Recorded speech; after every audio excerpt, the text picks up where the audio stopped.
Hello，各位朋友，你哋話深珠通道講咗幾多年啦？年年提，年年都畫餅啊！好多人都笑佢淨係得個樓梯響。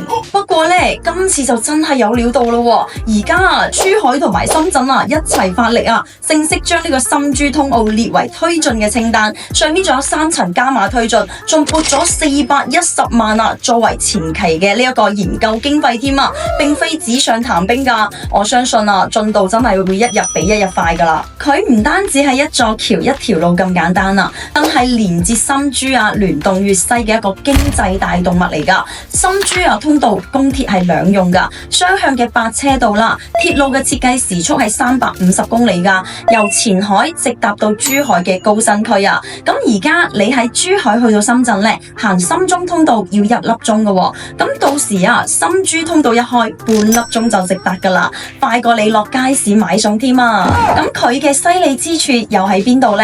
佢可以填補深中通道同埋港珠澳大橋之間嘅一個空白啦。一條通道可以整活晒成個片區嘅區域你話價值係咪翻倍呢？通咗車之後啦，人才資金產業都會自由流通噶嘛。